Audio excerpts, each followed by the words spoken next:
মাত্র 22 বছর বয়সে বিশ্ব ফুটবল জয় করে নতুন চ্যালেঞ্জের খোঁজে ম্যানচেস্টার সিটি ছেড়ে স্প্যানিশ ক্লাব অ্যাটলেটিকো মাদ্রিদে পাড়ি জমিয়েছেন আর্জেন্টাইন ফুটবল তারকা আলভারেজ। তবে সম্প্রতি তার খেলার বাইরের জীবন নিয়ে বড়সড় এক গুঞ্জন শোনা গেছে। বাল্যকালের বান্ধবী মারিয়া এমিলিয়া ফেরেরোর সঙ্গে লম্বা সময় ধরে প্রেমের সম্পর্কের মধ্যেই নতুন প্রেমের গুঞ্জন আলভারেজের।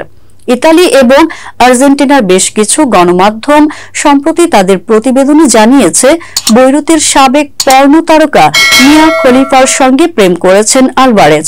এই গুঞ্জন নিয়ে আলভারেজ চুপ থাকলেও মিয়া খলিফা মুখ খুলেছেন। মিয়া খলিফার চেয়ে বয়সে অনেকটাই ছোট আলভারেজ। এই বিষয়টি নিয়েই আর্জেন্টাইন তারকাকে খোঁচা মেরে মিয়া খলিফা সামাজিক যোগাযোগ মাধ্যমে লিখেছেন, বিষয়টি পরিষ্কার করে দিতে চাই, আমি কারোর সঙ্গে প্রেম করছি না।